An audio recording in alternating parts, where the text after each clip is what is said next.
Hi viewers, welcome to B S talk show. నేను మీ Borra Srinivas.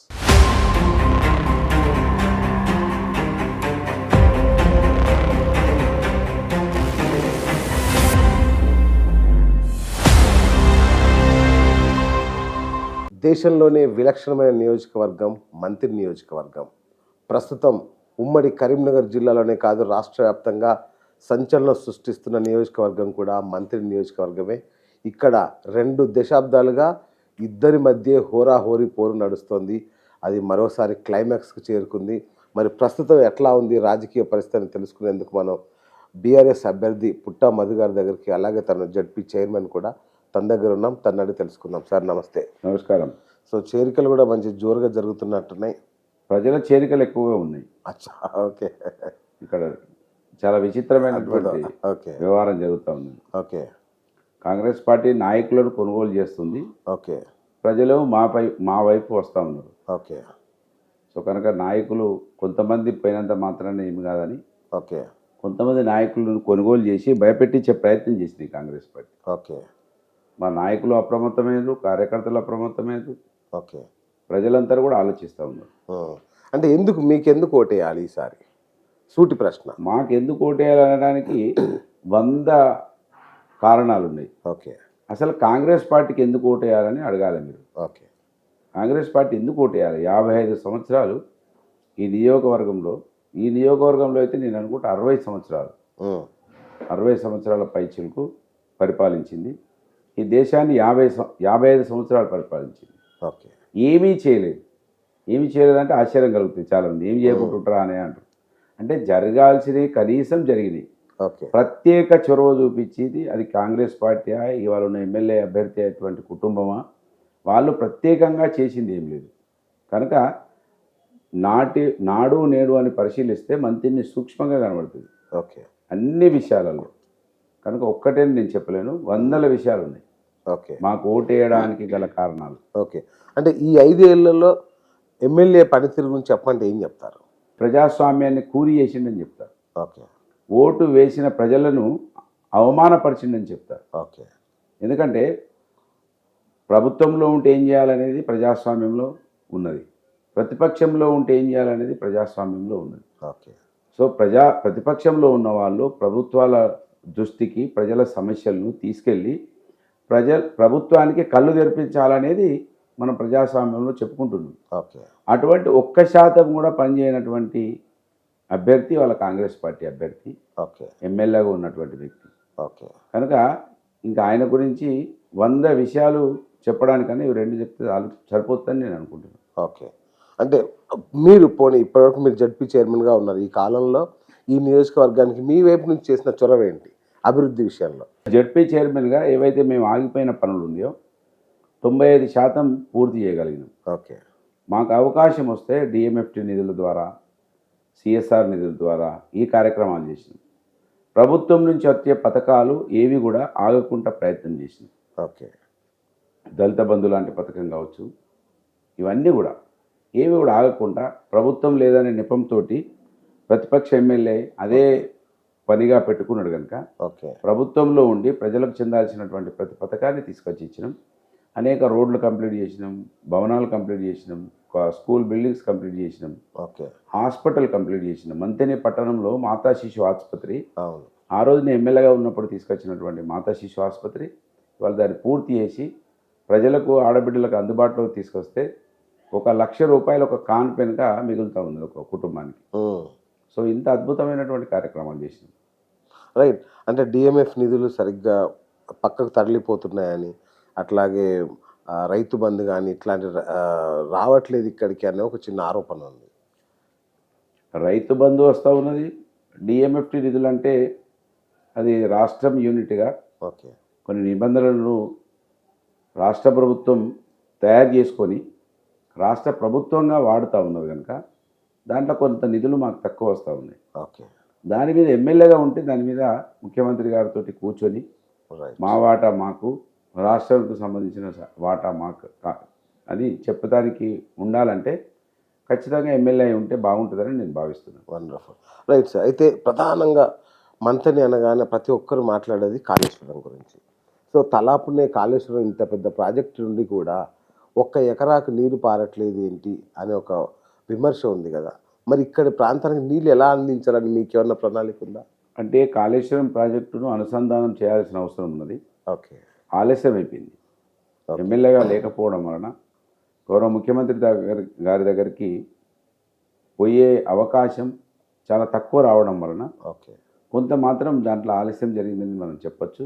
Okay. కానీ ఎప్పటికైనా దాని మీద పూర్తి అవగాహన ఉన్నటువంటి వ్యక్తిని చిన్న కాళేశ్వరం ప్రాజెక్టు ఏదో శిలాఫలకం వేసినవా అంటే వేసినామని రాజశేఖర రెడ్డి గారిని తీసుకొచ్చి ఓకే. ఇదే కాంగ్రెస్ పార్టీ అభ్యర్థి 2008లో శిలాఫలకం వేస్తే భూసేకరణ చేయలేదు, ల్యాండ్ మన ఫారెస్ట్ క్లియరెన్స్లు తీయలేదు, ఎన్విరాన్మెంటల్ క్లియరెన్స్లు తీసుకురాలేదు, ఏవి కూడా తీసుకురాకుండా బట్టిగానే మొబిలైజేషన్ అడ్వాన్స్ల కింద పైపులు రోడ్ల మీద వేసి వాళ్ళు జేబులలో పైసలు వేసుకున్నారు. ఓకే.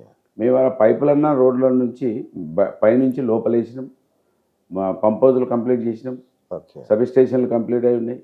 కొంత కనెక్షన్స్ ఇవ్వాల్సిన అవసరం ఉండే, కొంత ల్యాండ్ ఎక్విజిషన్ డబ్బులు రావాల్సిన అవసరం ఉండే. ఓకే. అది ఒక్కటి పూర్తి చేయలేకపోతాం. ఇప్పుడు దాని మీద పూర్తి సమగ్రమైన అవగాహన ఆలోచన ఉంది కనుక ఓకే. దాన్ని ఇప్పుడు ఈసారి ఖచ్చితంగా పూర్తి చేస్తాం.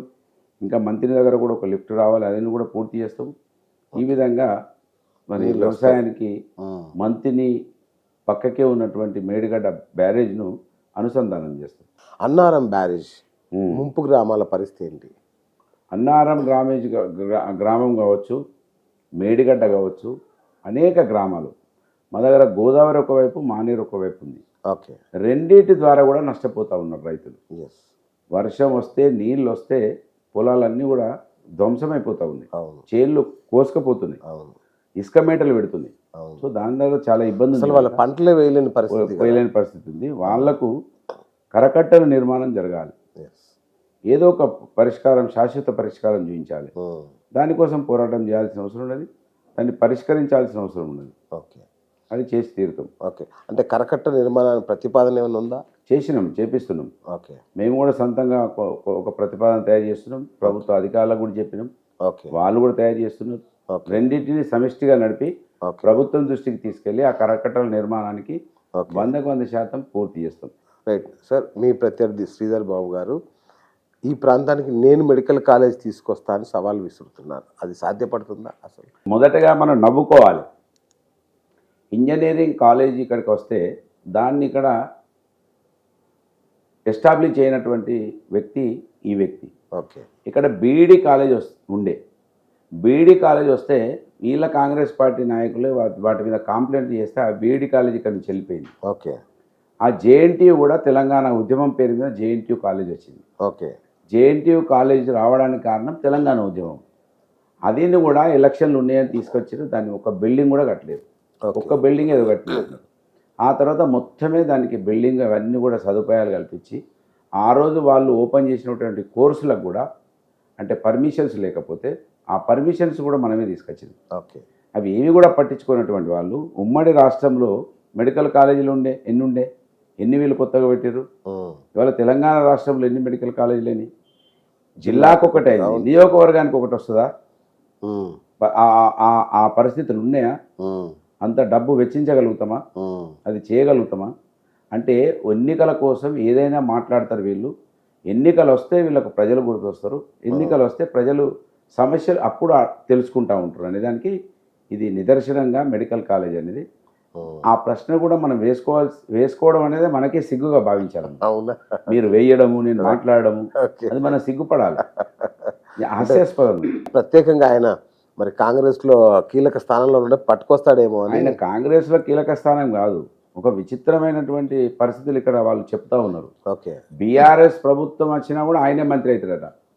అంటే వాళ్ళ కాంగ్రెస్ పార్టీ అధిష్టానం అర్థం చేసుకోవాలి, ఓకే. రేవంత్ రెడ్డి గారు అర్థం చేసుకోవాలి. వాళ్ళకు బీఫామ్ ఇచ్చిన వాళ్ళు ఆలోచించాలి. ఓకే. బీఆర్ఎస్ ప్రభుత్వం వచ్చినా నేనే మంత్రి అవుతా, కాంగ్రెస్ ప్రభుత్వం అయితే అదైతే నా పార్టీనే, ఇక్కడ కూడా దస్తేసుకొని పెట్టినా అని చెప్పుకుంటున్నారు. ఓకే. ఎంత గలీజ్ వ్యవస్థ నడుస్తుందంటే మంత్రిలో. ఎన్నికలు వస్తే ఏదైనా సాధ్యం అనేది అని చూపిస్తున్నారు వాళ్ళు. ఓకే. ఓటుకు 5,000 ఇస్తారని మీరు బాగా ప్రచారం చేస్తున్నారు. ఆయన ఏమో నా దగ్గర ఒక్క రూపాయి ప్రచారం కాదు, నిజమే. ఓకే. ఒక్క రూపాయి లేదని చెప్పేటువంటి వ్యక్తి 2018లో ఏం చేసిండో ఒకసారి జవాబు చెప్పాలి. వాళ్ళ తల్లి పేరు తండ్రి పేరు ప్రమాణం చేయాలి, ఆ, డబ్బులు ఇచ్చిండా లేదా అనేది. ఓకే. ఆయన దత్తాత్రేయ గుడికి పోతాడు, ఆ, ఆ గుడి మీద ప్రమేయం చేయాలి. ఓకే. ఇవాళ నోట్ల సంచులతో వచ్చి కర్ణాటక నుంచి తెచ్చుకున్నటువంటి వందల కోట్ల రూపాయలు నా నాయకుల్ని కొనడానికి పెడుతున్నాడు. ఉమ్, నా నాయకుల్ని కొనుగోలు చేసి ఇవాళ నన్ను భయపెట్టించే ప్రయత్నం చేస్తున్నాడు. డబ్బులు లేవంటే మరి ఎక్కడి నుంచి వస్తున్నాయి డబ్బులు? ఓకే. అంటే చెప్పేవానికి వినేవాడు లోకువా, ఆయన వినేటోళ్ళు పిచ్చోళ్ళు అనుకుంటున్నాడు. ఉమ్, వినాలంతా మనం అర్థం చేసుకోవాలి. కనుక డబ్బులు లేవంటే ఎట్లా నమ్ముతారు మీరు? ఓకే. మీరు తరచూ చెప్తున్నారు మీ 40 ఏళ్ల పరిపాలన, నా 4.5 ఏళ్ల పరిపాలనలో జరిగిన అభివృద్ధి మీద చర్చకు మీరు సిద్ధమా అని అడుగుతున్నారు. నిజంగా అంత అభివృద్ధి చేశారా మీరు? వందల కోట్లు, ఓకే. వేల కోట్లు, ఓకే. వేల కోట్లు. ఓకే. పక్కకే సూర్యాపల్లి ఉంటుంది, ఉమ్, కిలోమీటర్ మంతిని పులిమేరలోనే ఉంటుంది. ఉమ్, ఆ సూర్యాపల్లికే బ్రిడ్జ్ కట్టేయలేదు వీళ్ళు. ఓకే. ఒక చిన్న వర్షం పడితే మంతినికి ఆనుకొని ఉన్న సూర్యాపల్లి వాళ్ళు ఇటు రాకపోయేవాళ్ళు, మంతిని వాళ్ళు అటు పోలేకపోయేవాళ్ళు. ఓకే. ఒక బ్రిడ్జ్ కట్టలేదు. ఉమ్, పెద్దపల్లి నుంచి కాటారం వరకు అనేక కల్వట్లు ఉండేవి, చిన్నగా నేరో కల్వట్లు. దాన్ని ఎక్స్పాన్షన్ చేయలేదు.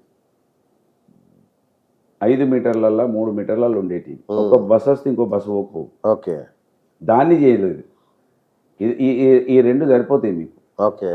ఇక్కడ మంతిని ఎక్లాస్పూర్ దాటంగానే గుట్ట ఉంటుంది, ఉమ్, గండి అంటారు. ఆ, ఆ గండిని అందులో ఎన్నో లారీలు పడ్డాయి, బస్సులు పడ్డాయి. ఓకే. దాన్ని కనీసం పెంచలేదు, వెడల్పు చేయలేదు. ఉమ్, ఈ 3 చాలు మీకు చెప్పడానికి. ఓకే. కాలేజీలు కట్టించినాం, హాస్పిటల్ కట్టించినాం, బ్రిడ్జీలు కట్టించినాం, రోడ్లు వేపించినాం. ఇక్కడ డబుల్ బెడ్రూమ్ హౌసెస్ వచ్చినాయి, ఉమ్, అన్నీ వచ్చినాయి, ప్రజలకు అన్నీ చెందినాయి. ఇందిరమ్మ ఇళ్ళు అన్నారు, 50,000 కుటుంబాలు ఏమో ఉంటే 65,000 ఇళ్ళ బిల్లులు అయిపోయినాయి. ఉమ్, దాంట్లో రికార్డు సాధించారు వాళ్ళు. ఓకే. తెలుగు వాళ్ళు ఎక్కడున్నా మంత్రిని ఘనకీర్తిని ఏడ చేశారంటే కుంభకోణాలలో. ఓకే. లాట్రిన్ బాత్రూమ్ల సిబిఐ ఎంక్వైరీలలో అనేక మంది అధికారులు నాయకుల మీద కేసులైనవి. లాట్రిన్ బాత్రూమ్లు ఐఎస్ఎల్స్, వాటి మీద కూడా కరప్షన్ చేసినటువంటి ఘనకీర్తి కాంగ్రెస్ పార్టీకి ఉన్నది ఇక్కడ. ఉమ్, ఇంకా మీకేం చెప్పాలి? నేను చర్చ చేద్దామా అంటే వందల విషయాలు ఉన్నాయి. ఓకే. రైట్. మీరేమో ఆయన 100 తలల పాము అంటారు. 1000. Okay, right. 1000 తలల పాము అంటారు. బయటేమో శ్రీధర్ బాబు చాలా సౌమ్యుడు అని ఒక పేరు ఉంటుంది ఆయనకి. అంటే ఏది ఎట్లా చూడాలి దీన్ని? వాళ్ళని ఎట్లా చూడాలంటే, ఒకడేమో నాకి సంపుతాడు, ఒకడేమో గోకి సంపుతారా, కొరికి సంపుతారా అంటుంటాడు. వాళ్ళు నాకి సంపుతారు, అర్థం కాదు. ఓకే. అయితే ఐస్ గడ్డను వాడేటోళ్ళు వాళ్ళు. మనం కోపం వస్తే నోరుతో కోపం చేసేటోళ్ళం మనం. ఓకే. అందుకే బాపనోళ్ళు అంటే అమ్మో మహా తెలివి కల్లోళ్ళు రా అంటారు. అంటే మహా తెలివి కల్లోళ్ళు అనే దాంట్లో అనేక అర్థాలు ఉంటాయి ప్రజలలో. డైరెక్ట్ చెప్పరు ప్రజలు, ఓకే. ఓకే. లంగా దొంగ అని ప్రజలు చెప్పరు. ఓకే. అబ్బో మహా తెలివి కల్లోళ్ళు నాయను అంటారు. ఓకే. అంటే దానిలో అన్ని అర్థాలు వస్తాయి. ఓకే. అట్లా వాళ్ళు ఐసుగడ్డతో చంపేస్తూ ఉంటారు. ఓకే. అర్థం కాదు ఎక్కడ కూడా. ఓకే. ఈ సమాజంకు ఎక్కువగా బ్రాహ్మణిజం అనేది ఏంటిదో అనుకుంటారు. మంత్రిలో చూస్తే తెలుస్తుంది. ఓకే. మీరు అంటారు కదా పైసలు లేవంటాడు ఆయన, ఆ ప్రశ్న ఇవ్వబడింది. అవును. 2018 ఎట్లా గెలిచిండు అడుగు మరి, ఓటు పెట్టుకోమను. పాప ఆయన చిన్న పెంకుటిల్లో కూడా ఉంటాడని చెప్తుంటారు. అక్కడ ధనవాడలో ఒక డూప్లెక్స్ అయింది, మంత్రిలో ఒక డూప్లెక్స్ అయింది. అచ్చా. బెంగళూరు, హైదరాబాద్ అయితే కనబడాయి. ఓకే. అది ప్రయత్నం చేసిండు అట్లా నటన చేద్దామని. ఓకే. మొత్తం మీద అది కూడా బయటకు వచ్చేసింది. ఓకే. ఓకే. అద్దాల మీద ధనవాడలు ఉంది కదా, ఓకే. అది ఓన్లీ ఆయన వచ్చినప్పుడే ఓపెన్ అవుతుంది, అచ్చా. తర్వాత లాక్. ఓకే. రైట్. ఆయన నియంత పాలన సాగించాడు అంటారు కదా, మీరు ఏం చేశాడు నియంతలాగా? నా అటువంటి వాడి మీద నేను ఒక బీసీ వ్యక్తిగా నేను బయటకు వచ్చి ఆయనను విభేదించి ఆయన వ్యక్తిత్వాన్ని, ఆయన యొక్క వ్యవహార శైలిని బయటకు వస్తే నా మీద రౌడీ షీట్లు ఓపెన్ చేయించింది.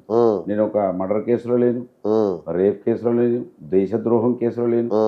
ఇటువంటి ఉన్నప్పుడే రౌడీ షీట్లు ఓపెన్ చేయాలనేది ఒక నిబంధన ఉన్నది. ఓకే. ఆ నిబంధనను పక్కకు పెట్టి వట్టి ఎఫ్ఐఆర్లు 3 ఉన్నాయి అనే దాని మీద నా మీద రౌడీ షీట్ ఓపెన్ చేసి ఇక్కడ అనేక మంది మీద దేశద్రోహ కేసులు పెట్టించింది. తెలంగాణ దేశద్రోహ కేసులు. ఓకే. తెలంగాణ ఉద్యమాన్ని అడుగడుగున చంపేసే ప్రయత్నం చేసిండు. సో ఈ విధంగా నియంతగా ఆ రోజులలో పేపర్లలో కూడా పుంకాలుగా వచ్చినాయి, మీరు ఎక్కడ చూసినా కూడా కనబడతాయి. రైట్. ఆయన ప్రతిపక్ష పాత్ర పోషించడంలో విఫలమయ్యాడని ఇంతకుముందు కూడా అన్నారు మీరు. అంటే ఏ ప్రాతిపదికని చెప్తున్నారు ఆ మాట? ఇప్పుడు మీరే అన్నారు కదా, ఇక్కడ గోదావరి ఉంది, నీళ్లు లేవన్నారు. దాని మీద ఏం పోరాటం చేసిండు ఆయన ప్రభుత్వం మీద? ఉమ్, ఇక్కడ ప్రాజెక్ట్ ఉంది, మాకు నీళ్ళు వస్తలేవని అసెంబ్లీలో మాట్లాడినా అంటాడు. అసెంబ్లీలో మాట్లాడితే అయితే ఆ, అసెంబ్లీలో మాట్లాడితే అయ్యేటట్టుంటే ఆ, ఈ ఈ ఈ ఇలా నాయకుడు పాదయాత్ర ఎందుకు చేసిండు? ఓకే. జోడో యాత్ర అనుకుంటా. ఆ, ఎందుకు వేల కిలోమీటర్ నడిచిండు? ఓకే. ఈయన ప్రభుత్వం దృష్టికి తీసుకెళ్ళలే, ఉమ్, జిల్లా కలెక్టరేట్ల దగ్గర ఒక ధర్నా రాస్తారు పెట్టలే, ఉమ్, ప్రజలను తీసుకుపోయి కలిపియలేదు. కనీసం కోర్టుల ద్వారానన్నా, కోర్టును ఆశ్రయించన్నా కూడా ప్రజల పక్షాన ఒక కేసు అన్న వేయలేదు. ఉమ్, ఏమీ చేయకుండా కాలాన్ని వృధా చేసి ఓకే. ఇవాళ ఈ వ్యవస్థను అంతా కూడా అపహాస్యం చేసింది. ఓకే. రైట్. మీ మీద కూడా ఒక ప్రధాన ఆరోపణ ఉంది. ఈయన కోట్ల రూపాయలు సంపాదించాడు, దళితుల మీద దాడులు చేపిస్తాడనే ఆరోపణ ఉంది. ఇది నాకు ఈ ఆరోపణలు 15 సంవత్సరాల నుంచి ఉన్నాయి. ఆ, 15 సంవత్సరాల నుంచి. అవును. నేను ఇవాళ అంటే అధికార పార్టీలో ఉన్నా. ఓకే. గతంలో కాంగ్రెస్ పార్టీ వదిలిపెట్టి వచ్చిన తర్వాత 7 సంవత్సరాలు ప్రతిపక్షంలో ఉన్నా. ఓకే. 10 నుంచి 7 17 సంవత్సరాలు నేను కాంగ్రెస్ పార్టీని వదిలిపెట్టి ఓకే. దాదాపు అప్పటి నుంచి కూడా నా మీద ఈ ప్రచారాలే జరుగుతున్నాయి. ఉమ్, ఒక్కటి కూడా నిర్ధారించబడలేదు, నిరూపించబడలేదు. ఓకే. కనుక ఆ ప్రశ్నలన్నీ కాంగ్రెస్ పార్టీ వాళ్ళని వేయాలి. మీరు ఓకే. ఎన్ని గానం చెప్పారు కదా మీరు, అవును. ఒక్కటి కూడా బయటికి తీయకపోతే ఉమ్, ఏం జవాబు చెప్తారని వాళ్ళని అడిగితే బాగుంటుందని నేను భావిస్తున్నాను. ఓకే. రైట్. నక్సల్స్ మిమ్మల్ని ఏమైనా టార్గెట్ చేశారా? నన్ను చేయలేదు, చేయాల్సిన అవసరం కూడా ఉండదు అనుకుంటున్నాను. రైట్. ఆ మధ్య మీ మీద కొంచెం మీ ప్రాణాలకు ప్రమాదం ఉందని కూడా పోలీసు నక్సలైట్లు కొంత అవగాహన లోపంతో స్టేట్మెంట్ ఇచ్చారు. అచ్చా అచ్చా. ఓకే. వాళ్ళకు పూర్తి ఇన్ఫర్మేషన్ లేదు. ఓకే. ఇప్పుడు వాళ్ళది ఇక్కడ క్యాడర్ కూడా లేదు. ఓకే. ఎవడో కొంతమంది ఈ కాంగ్రెస్ పార్టీ లాంటి నాయకులే ఉమ్, ఆ వాళ్ళని కూడా వాడుకొని స్టేట్మెంట్లు ఇప్పించి ఉంటారు. ఓకే. అది వీళ్ళ పనే ఉంటుంది తప్ప వాళ్ళకి ఇంత పెద్ద అవగాహన ఉండదని నేను భావిస్తున్నాను. రైట్. మొన్న ప్రజా ఆశీర్వాద యాత్ర చేశారు కదా, ఎట్లా జరిగింది అది? బాగానే జరిగింది. అన్ని ఊర్లలోకి వెళ్ళినాం, కలిసినాం, ఉమ్, వాళ్ళకి అనేక విషయాలు చెప్పినాం. ఉమ్, నాడు నేడు గురించి ఆలోచించమని చెప్పినాం. ఓకే. ఒక నాయకుడిని మీరు గెలిపించుకుంటే కన్నెపల్లి అనే పంప్ హౌస్ ఉంది. ఉమ్, ఆ పంప్ హౌస్ నుంచి వాటరు పోతుంటే దాంట్లో కొంత బురద వస్తూ ఉంటుంది. అవును. నీళ్ళు ఒదికిపోతుంటే బురద ఒదికి అవును. వస్తుంది. అవును. ఆ మట్టి వస్తే పొలాలలోకి వెళ్తుంది, ఆ ఊరుకు సంబంధించినటువంటి వ్యవసాయ భూములలో. ఓకే. ఆ మట్టి ఆపడానికి కోసం ఆ ప్రజలు ఎన్నోసార్లు ఎమ్మెల్యేని అడిగితే ఉమ్, ఎమ్మెల్యే దాని కూడా నా ప్రభుత్వం లేదన్నాడు.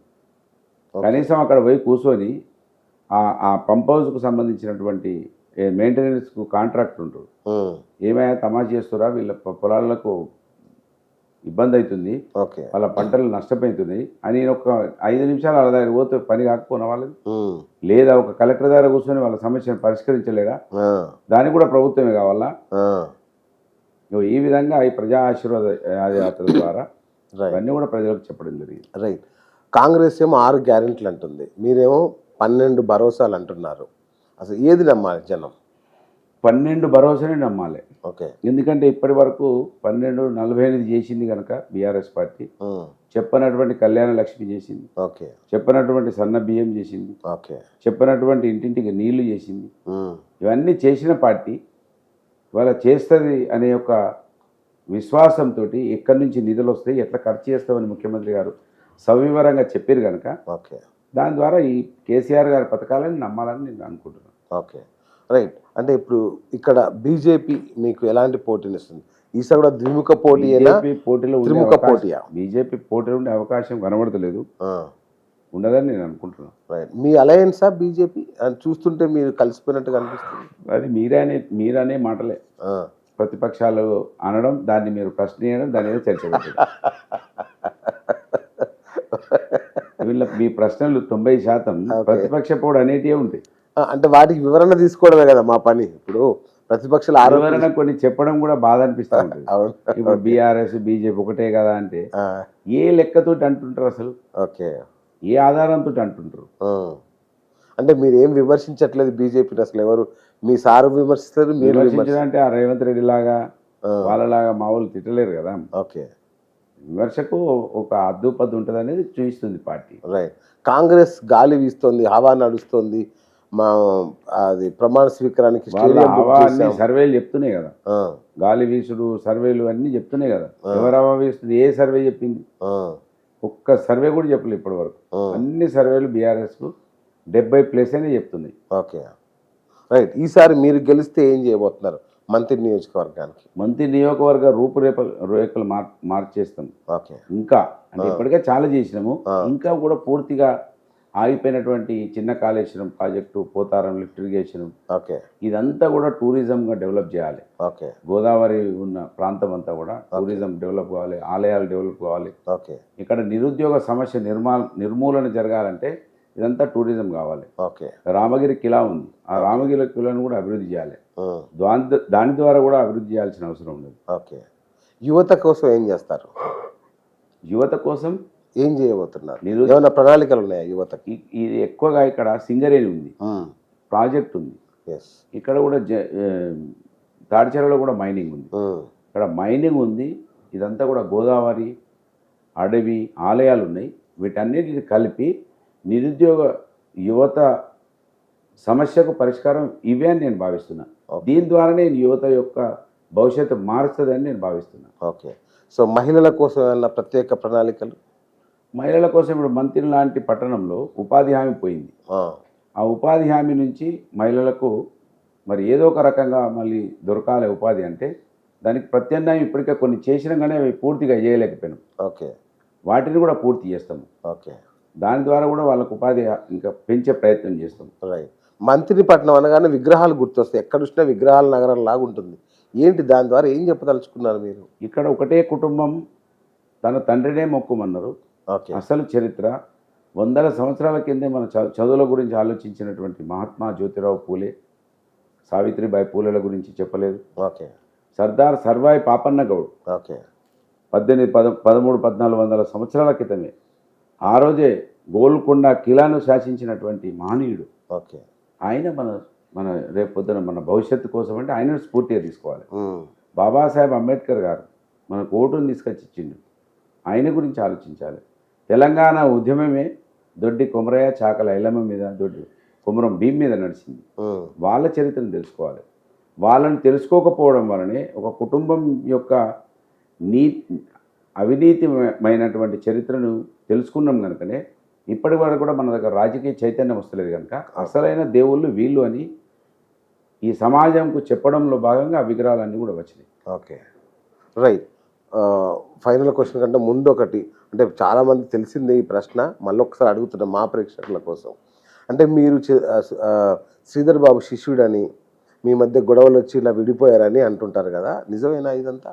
నాకు ఆయన శిష్యుడు, నేను కాదు శిష్యుని. అవునా? ఓకే. 87-88లో 10th క్లాస్లో హై స్కూల్ ప్రెసిడెంట్ నేను. ఓకే. ఎన్నికలలో గెలిచిన వ్యక్తిని.